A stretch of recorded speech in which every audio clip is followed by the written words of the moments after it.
400 million years ago, nothing flew. Not a single creature had ever left the ground under its own power, navigated the air, or returned safely to Earth. The sky was completely, utterly empty of life. And yet somewhere in that ancient world, a small animal made a decision that would eventually change everything. It didn't leap, it didn't glide, it didn't do anything that looked remotely like the beginning of flight. It just climbed. That's it. That's where the story starts. Not with wings, not with feathers, not with some dramatic evolutionary leap, with something as quiet and unremarkable as an animal pulling itself upward. And here's what makes that so extraordinary. At the time, climbing probably didn't seem like much of an innovation at all. It was just a behavior, a small mechanical advantage, something a creature stumbled into and happened to survive because of. But that single movement, upward, against gravity, into the vertical world, set off a chain of consequences so long and so strange that it would take hundreds of millions of years to fully unfold. So before we talk about wings, before we talk about feathers or hollow bones or any of the machinery of true flight, we need to understand what climbing actually gave these ancient animals, because the rewards were extraordinary. The first forests on Earth weren't like the forests we know today. They were alien landscapes, towering primitive plants, club mosses and ferns, scaling heights they've never reached since, a world of vertical real estate that had never been exploited before. And for any small creature with the body to navigate that vertical space, suddenly everything opened up. Food appeared above the competition. Insects, seeds, soft, new growth, all of it concentrated at heights that ground-bound animals simply couldn't reach. If you could climb, you could eat things no one else was eating. Then there was sunlight, light as life, and in a dense, crowded forest stood pools at the top. Warmth, energy, visibility. These things accumulate in the canopy in ways the shadowy forest floor never matches. Climbing wasn't just about food. It was about access to the most energy-rich zone in the entire ecosystem. And then there was safety. The ground, in every era of complex life, has been a dangerous place. Predators move along it, floods cross it, competition happens on it. But height creates distance from all of that. A small creature tucked into the bark of a tall plant or nested among the upper branches exists in a different world than the animals beneath it. Height, it turns out, is one of the oldest forms of armor. So you can imagine what happened next. Once one creature discovered the advantages of climbing, others followed. And as more animals moved into the canopy, the competition intensified. The best food went to the animals that could reach highest. The safest perches went to those who could climb fastest and grip hardest. Generation by generation, height became a survival advantage in the most direct possible sense. The canopy became crowded, the vertical race was on. But here's where the story takes its first turn, because every creature that climbs must eventually come back down, or fall, and falling, it turns out, was one of the great shapers of animal bodies. Think about what it means to fall from height in a world without padding, without help, without any evolutionary preparation for the experience. Small animals have a natural advantage here. Physics is kinder to small bodies than large ones, but falling is still dangerous. A bad landing at the wrong angle, a branch that gives way unexpectedly, a predator that startles you from a high perch. Any of these could end a life. And in a world where the canopy was increasingly crowded with animals competing for position, the probability of falling wasn't small. It was constant. This is where natural selection gets quietly brutal and quietly creative at the same time. The animals that fell and survived passed on their genes. The ones that fell and died did not. And survival, in a fall from height, came down to one core variable. How fast were you accelerating toward the ground, and could anything about your bodies slow that down?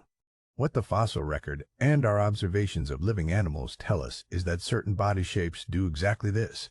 A flat body catches more air. Wide limbs increase surface area. Loose folds of skin stretched between the limbs and torso act like a primitive parachute. None of these features evolved specifically for falling. They were already present in various animals for other reasons, for thermoregulation, for movement, for display. But in the context of a fall from height, they suddenly had a dramatic new function. They bought time. They reduced impact, they turned a lethal drop into a survivable one. And over vast stretches of time, that advantage compounded. The animals with slightly fatter bodies survived, falls more often.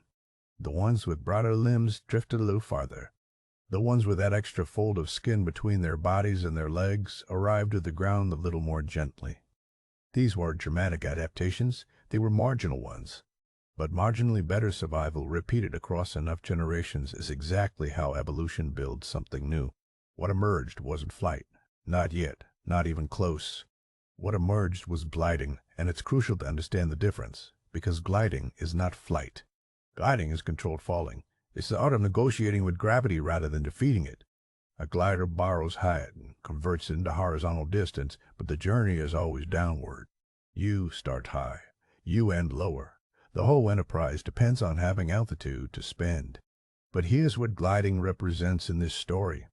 It represents evolution's first real agreement with the air. For the first time, an animal wasn't just falling through atmosphere, it was using it, feeling it, responding to it. The body that glided was a body that had begun to learn what air could do. And that knowledge, written into muscles and membranes and reflexes over millions of years, was the foundation everything else would be built on. Gliding is where the negotiation began. The climbers went up because the rewards were irresistible. The falls came because height always carries that risk. And the bodies that survived the falls were the ones shaped, accidentally at first, to cooperate with the medium they were falling through. Not to conquer it, not to truly fly, just to drift a little longer, then a little softer, travel a little farther. That modest cooperation, that small, pragmatic truce between a falling body and the air around it, is the first page of the story of flight. Everything that came after, the feathers and the bones, and the extraordinary machinery of powered, sustained, controlled flight, grew out of this single, humble beginning. An animal that climbed up and then found a slightly better way to come back down. The sky was still empty. But something had just learned that falling didn't have to be the end of the story. So gliding was a revolution, but it was a revolution with a ceiling. Every glider in history, ancient or modern, operates on the same fundamental constraint. You need height to begin. You spend that height as you travel. And when the height runs out, so does the flight. Gliding is borrowed time. Beautiful, useful, life-saving borrowed time, but borrowed nonetheless. The moment you land, gravity is won again. The only way to glide again is to climb again. And climbing costs energy. Climbing takes time. Climbing exposes you to everything you were trying to escape. The gliders were extraordinary survivors, but they were still prisoners of the vertical. They hadn't escaped gravity. They just learned to negotiate a slightly more favorable surrender. True flight is something else entirely. True flight doesn't borrow height. It creates it. A powered flyer doesn't need a tall branch to launch from. It doesn't need a headwind or a thermal or any external gift of altitude. It generates lift from nothing but its own effort, sustains that lift against gravity's constant pull, and lands when it chooses to, not when it runs out of sky. That distinction, creating lift versus suspending it, is the difference between a falling leaf that happens to drift sideways and a hawk that hangs in the air because it decides to. And that distinction reveals something important. Because gliding, as remarkable as it was, required essentially one thing to evolve. A body shape that caught enough air to slow a fall. One system, one advantage, one piece of the puzzle. Powered flight requires everything at once. Think about what that actually means. To lift a body off the ground and keep it there requires muscles. But not just any muscles. Muscles powerful enough to drive a wing through air hard and fast enough to generate lift, while also being light enough that they don't make the whole animal too heavy to lift in the first place. The trade-off alone is vicious. More power demands more muscle mass. More muscle mass increases the weight you're trying to lift. You need to be strong enough to fly without becoming too heavy to fly. Then there's the wing itself. It has to be rigid enough to push against air, but flexible enough to adjust its shape mid-stroke. It has to be durable enough to sustain millions of repetitive stress cycles without failing, because a wing that tears or fractures mid-flight means death. And it has to be light, always, relentlessly, impossibly light. Which brings you to the skeleton. Bones provide the framework that everything else attaches to. But bones are dense. Dense means heavy, and heavy in flight is the enemy of everything. The engineering solution, evolution, eventually landed on hollow bones, with internal structural supports.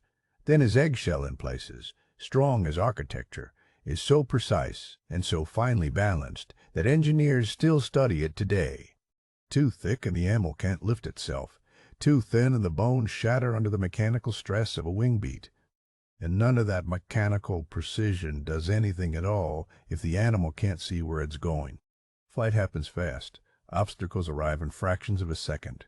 The visual system has to be sharp enough to detect a branch, a predator, a thermal, a landing surface, all while the animal is moving at speeds that would blur most sensory systems into uselessness. Sharp vision isn't a bonus for a flying animal. It's as essential as the wing. But sharp vision is useless if the information it provides can't be processed and acted on fast enough to matter. Flight requires reflexes operating at a speed that most nervous systems never approach.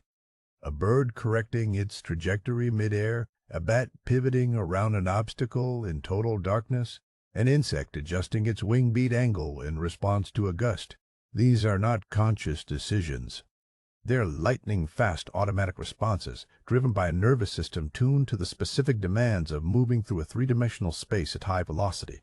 Slow reflexes in the air are fatal, and orchestrating all of it, the muscles, the wings, the eyes, the reflexes, is the brain. Not a smarter brain necessarily, but a specifically calibrated one. A brain with dedicated architecture for spatial reasoning, balance, three-dimensional navigation, and the constant micro-adjustments that keep an airborne body stable. The inner ear and its sense of orientation, the cerebellum and its management of coordinated movement. These aren't generic cognitive upgrades. They're precise engineering requirements. Here is what makes powered flight almost incomprehensibly difficult as an evolutionary achievement. Every single one of these systems has to work. Not most of them. All of them. You can be stronger than any animal that ever lived, but if your bones are too heavy, you won't leave the ground. You can have perfect bones and perfect wings, but if your reflexes are too slow, you die on your first obstacle. You can have every mechanical requirement met and still fail if your brain can't process the spatial information fast enough to keep you oriented.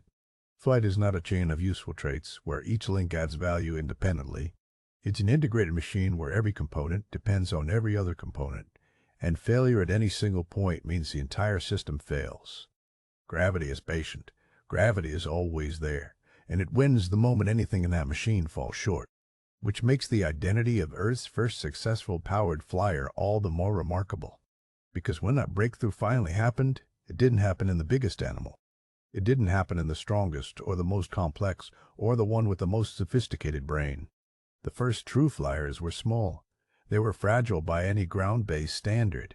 They were, in many ways, the most vulnerable creatures in the ecosystem they lived in. And that is exactly the point. Flight didn't emerge from a position of dominance. It emerged from desperation, the pressure that pushed evolution to solve the almost unsolvable problem of powered flight wasn't ambition. It wasn't the luxury of exploration. It was survival pressure of the most immediate kind. Predators below, competition all around, a world in which the smallest margin of escape made the difference between living and dying. The animals that eventually flew didn't evolve flight because they were thriving. They evolved it because they were cornered. That reframing changes everything about how we should think about this story. We tend to imagine evolutionary breakthroughs as upgrades, as improvements built on success. But some of the most radical leaps in evolutionary history came from precisely the opposite direction. From the smallest animals in the worst situations, finding a way through because there was no other direction left to go. The gliders had opened a negotiation with the air. But negotiation wasn't enough. What the air required next was full commitment. And full commitment, the kind that produces a machine as complex and demanding as powered flight, only happens when the alternative is extinction. Before any animal could truly fly, evolution had to make one final counterintuitive move. A change that looked in the moment like damage, like a step backward, like something going wrong in a body that had been working perfectly well. It was a modification so strange and so apparently costly that under any other set of pressures, natural selection would likely have eliminated it immediately. But under the right pressure and the right body at the right moment in time, that mistake became the foundation of everything. The sky was almost ready to be filled, but first something had to break in exactly the right way. If you want to understand how that happened and why the accidental, the awkward, and the apparently broken so often turn out to be the seeds of the extraordinary, stay with this series. The next step in this story is the one nobody saw coming.